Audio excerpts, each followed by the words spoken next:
Welcome back to the Leeds Rhinos Podcast, episode 22. It's a Thursday, and that means it's our usual Q&A edition. My name's Phil Daly. I'm the head of media and PR here at Leeds Rhinos. I'm delighted to be joined by our operations director, Sue Ward, and we're going to talk all things net zero because it's the Leeds Rhinos net zero rounds this Friday when the Rhinos take on Hull KR here at AMT Headingley. And we've been really celebrating everything the club is doing to get towards our target of net zero, but most importantly, make us a really sustainable club going forward and looking after our environment. Sue, thanks for coming on. First time on the Q&A podcast.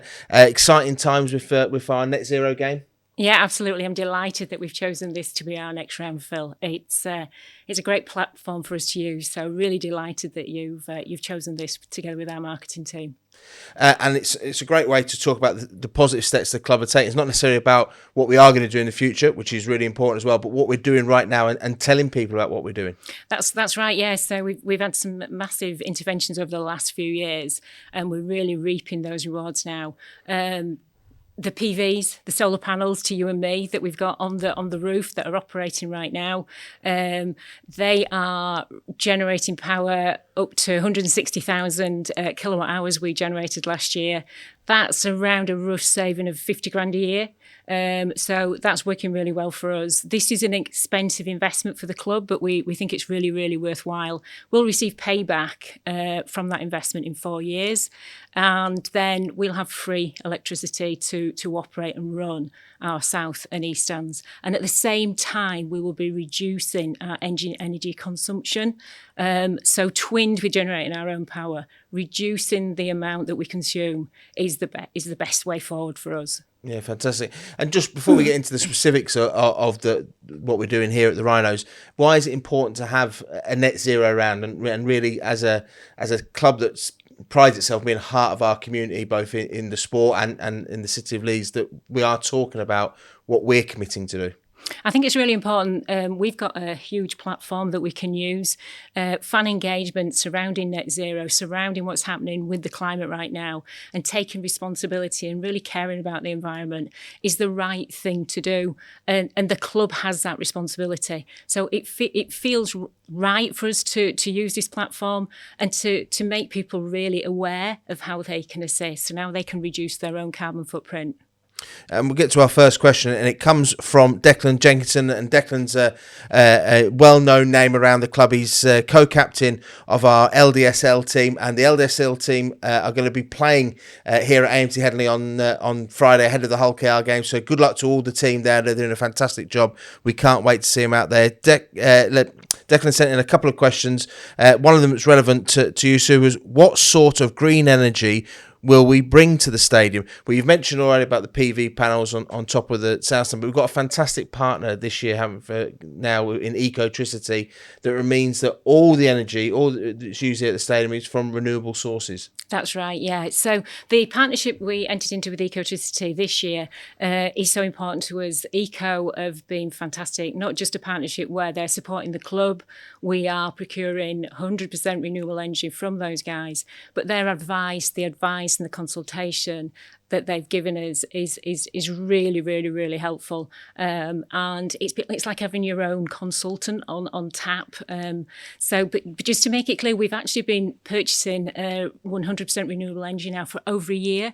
So Ecotricity have been our preferred supplier since January 2024. And you mentioned the great help there. Ryan and his team there have done a fantastic job with us, and they're really coming up with some great ideas. But they're also very much involved with Forest Green Rovers, who are leading the way on these things. Particularly great to have a professional sports team that can show it can be done, and a bit of a guiding light. And I know you've spoke to the guys down at Forest Green Rovers quite a bit. Yeah, they're such an inspiration. I met with a couple of guys. Paula in particular has shared so much information. She introduced us to Pledge Ball, which I'm sure we'll talk about on this podcast. But yeah, there's so much that they do. Their commitment is so true. It really is. They're vegan. Now, I'm not suggesting everybody goes vegan. Maybe making some vegan choices every now and again is a good thing to do. But yeah, the amount of information that Paula and Forest Green Rovers have shared over the last month is been fantastic. It's been really, really helpful. You mentioned those small changes and the thing people can do in their everyday life to to help towards that target. And that you've mentioned Pledge Ball there, and we've launched it. If you look on the website, you'll be able to find more details up. But that's about using the power of our fan base to actually, everyone commits to do one thing, two things, three, whatever they can do that makes a change. And and that's a huge change that we can all make together. Yeah, pledging to do something differently, and I've actually just committed my pledge to Pledge Ball just now. There's some really small things on there, like who'd have thought that descaling your kettle is going to save energy, but it will, because the power, the heat can actually heat up the water a lot quicker. To some really, really, adventurous stuff like moving to an electric car, which we all know is very expensive, PVs on your roof. But I've just committed to something, and it really made me think, actually, just looking at the list of pledges that you could make, that I do have rainwater collection from my greenhouse, but it dawned on me I don't have this on the shed. And why? Why don't I do that? So this weekend I will be adding downpipes and guttering and a new water butt to collect rainwater from my shed. Very good. And that's the thing. Even the most sceptical person around, whether we're making change and things like that, even if you just take it down to brass tacks, these things will save you money. So even if you're you're a bit grumpy around the whole green energy and everything else, it's better in your pockets than in the energy company's pockets. Absolutely, we are saving money. We over the winter now we have a switch off policy, and not just at home. I mean here at work. As you can imagine, we've got a lot of systems that we need to keep in place: life safety systems, UPS, uninterrupted power supplies, batteries that we need to keep going throughout the winter months. But what we learned through COVID is by not having lights on, not using the power, we can actually save quite a lot of money. And there's a huge reduction in our bills during COVID. So we thought, well, why can't we emulate this in the out season? And this is the type of stuff, again, you can do at home. When was the last time you looked at your electricity bill? Not just to see if it's gone up or gone down, but how much are you actually consuming? And could you consume less? Yeah, fantastic. And it's... Don't panic, everyone. When Sue says about having the lights off, we're not working by candlelight. That is when people aren't in the office. We haven't quite got to that stage where not quite head torches on, not quite yet. But we don't like candles either, Phil. No. Particularly on birthday cakes when you get to a certain age.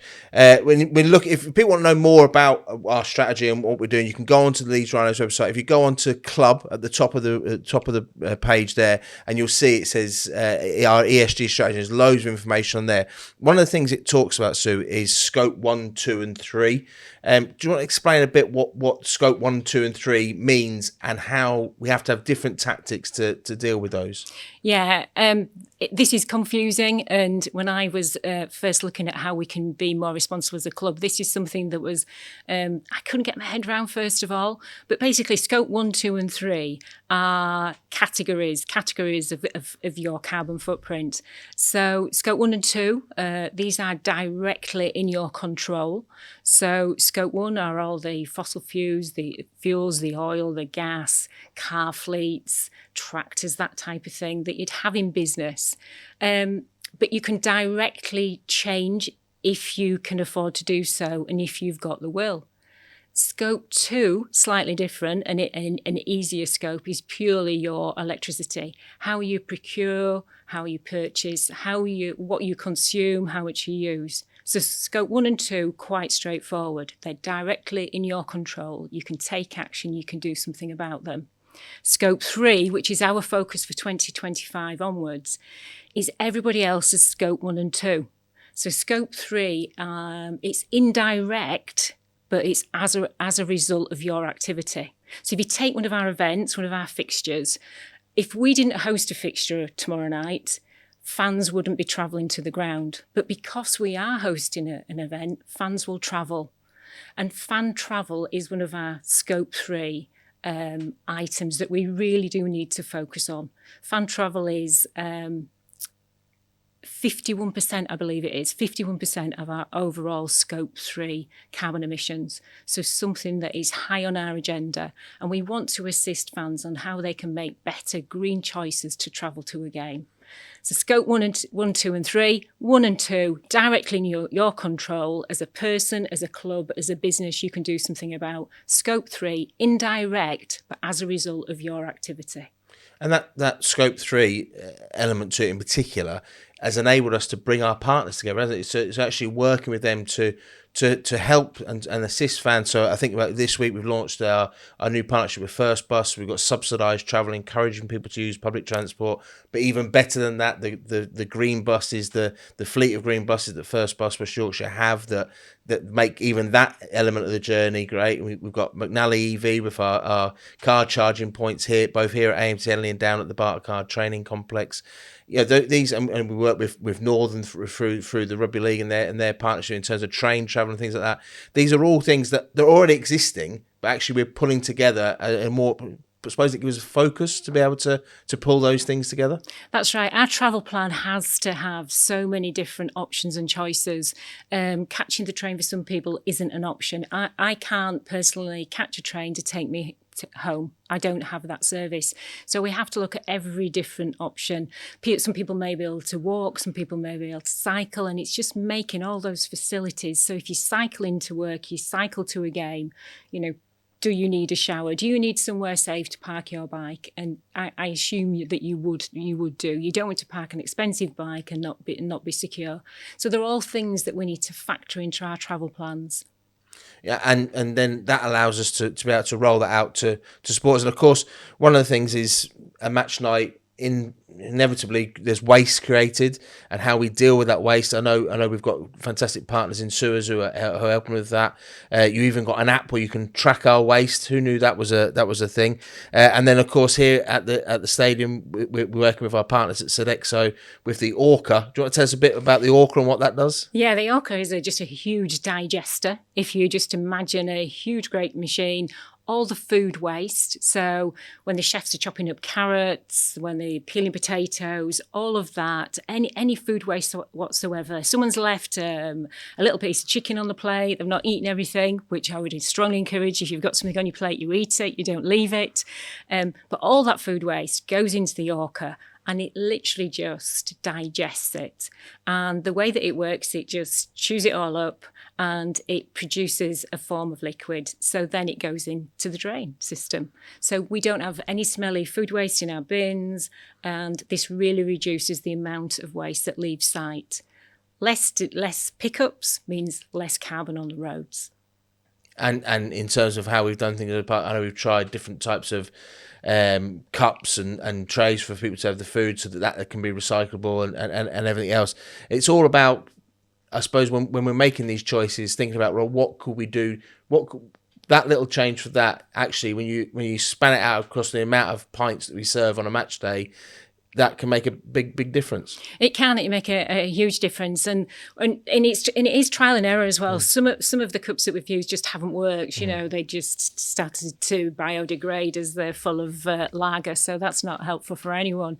But you've got to try different things, and using cardboard containers for food. I think people will think, well, that can be recycled. Well, unfortunately, it can't because it's got food waste on it. However, cardboard is biodegradable. So when it does go into our waste, it then actually will biodegrade over time. But I'm really pleased to say that none of our waste goes to landfill. We are zero to landfill. And the technology around these things is changing all the time. So much investment's going right across the world, and different things are coming in. And in terms of things we're doing here at the stadium, as well as we're talking about landfill and nothing about landfill and waste, we've also this week teamed up with Leeds City Council and Leeds Active to do a campaign for people to reuse good quality sport and equipment, to bring it in here. We'll have bins around the stadium where so clothes aren't getting thrown away, they're going into these bins to be used, and actually hand on to those people who are not able to have the sport and equipment, and actually that gives them a chance of a healthier lifestyle. So often we forget what the barriers to sport and a healthy lifestyle might be for certain members of our community. Yeah, you're absolutely spot on with this one, Phil. It's just, there's so many strings to this particular initiative. So The first one is the fact that, tidying up your own sports kit from home and tomorrow, if you possibly can, bring in that clean, reusable kit. So you're actually not, you're not taking it to tip, you're not throwing it in the bin, you're actually bringing it to the ground and you're giving someone the opportunity to wear it. Now, it needs to be wearable, it needs to be clean. And then what we will do is we will work with Keep to then distribute that kit to people, like you say, who probably can't afford it. So as a result of them not being able to afford kit or equipment, then they wouldn't be able to exercise. So it's keeping that kit out of your way, it's keeping it out of landfill, and it's enabling someone else to become active, which I think is a great initiative. And active Leeds are really good at this. Yeah, fantastic. And our own work by the Leeds Rhinos Foundation, get people involved in keeping fit and keeping healthy, it just has such huge benefits in terms of the cost to the wider society, in terms of health and the pressures on the NHS. We all know about that. So the more we can get people active, the better. Absolutely. Right. So far, Sue, it's been really positive. We're really keen. We're going, but there are some dissenting voices out there. Are skepticism around some of the elements of it, and that we have to talk about it, and it's all about discussion. And one of the questions we had in for today's is from David Todd, and David asked us. He talks about our policy where we talk about a reduction in to net zero in our scope 1, 2, and 3, which we've spoken about here, and we're looking to reduce that by our scope 3 by 2050 from our ESG strategy. And David asks, can you explain what this means? I'm confused because whilst we all want air to be clean and fuels are far cleaner than when I was young, net zero seems to be about the reduction in CO2 in the atmosphere. Surely CO2 is required for plants to grow, etc., and is a gas of life. If we reduce this, plants will cease to grow and life on Earth will be endangered. There's a couple of things there. I think David talks about air quality, but CO2 is obviously around that global warming and the greenhouse gases. But in terms of what David's talking about there and CO2, what would you say on that? So David's absolutely spot on there. CO2 is, we all need it. Plants need it. I'm a very keen gardener. I love growing my own. So he's absolutely spot on there. However, we've got an issue. We've got an issue. Every time that we come to work, every time that we open our doors, we are creating greenhouse gas. We are creating additional carbon into the atmosphere. And that's the challenge. So it's a balance. And this is where David's spot on. We don't want to add to the existing CO2. We know by opening a gate, we know by even travelling to work today, we will have created carbon. So it's our responsibility to reduce that carbon. So it's taking that balance, and we know we've measured our baseline. We know what our carbon footprint is. So we know what we need to reduce it by. So it's bringing that carbon footprint down until it balances out and we're net zero. So we want to net off the carbon that we're producing as a result of our business activities. And I think people do get confused, don't they? Because we've had targets set by various governments and then they get changed and longer time scales. But a lot of that's down to the technology and the rollout of that technology so it can hit those targets right around. But the end result is we need to do this over time. But whether we hit the ambitious targets of 2030 or whether it's 2050 or whatever the various government guidelines are, those targets will have to be met eventually. They will. And I mentioned that we've calculated our carbon footprint, and we did that at the end of our financial year 2022. Now we'll be recalculating our carbon footprint at the end of this year. We do have some ambitious targets. By achieving net zero in scope 1 and 2 by 2030 is ambitious, but I'm quite determined that we'll get there. And to be completely net zero by 2050 is ambitious. It really is ambitious. But I'm confident. I am confident. And I do think that when we recalculate our carbon footprint at the end of this year, I think we'll be celebrating, Phil. I think we'll be celebrating. Yeah, and we've got tremendous partners. I think of the Caddick Group, and I know we speak with them, and their policies around these things are really central to. You spend a lot of time talking to those, and I think over time that as new things come online, it is going to become easier and easier for people, because you will have to replace your car, you will have to buy a new fridge freezer, these things, because inevitably they pack up and you're gonna have to replace them, and hopefully we're all moving in that direction. Even the changes here that you mentioned that we make here, I'm thinking of the ground stuff and everything, that simple things that every ground in the world needs a lawnmower to cut it, but we've got rechargeable ones. They all need watering, otherwise the grass dies. We've got our own borehole where we source our water for that. They're changes that we carry on doing the essential things we need to do, but the changes we make allow us to bring down that carbon footprint. That's absolutely right. And the key there is the design. And we really redeveloped the stadium when we started that journey in 2017. We finalised the redevelopment in 2019, and there has been some retrofit.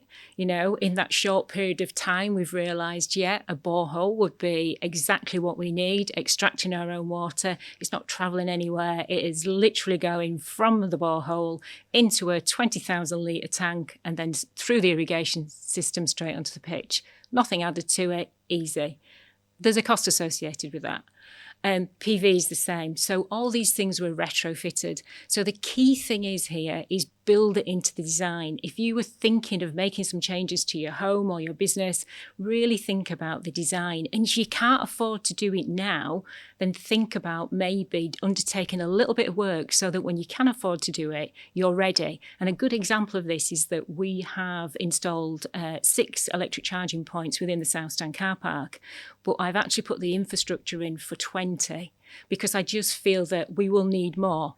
So instead of actually, digging up the car park and just excavating for 6 car parking spaces, I've actually laid the conduit, put in the cabling. Everything is ready to go, and that is a lot less expensive than actually bringing someone else in later down the road to actually retrofit. So it's in the design. It really is in the design.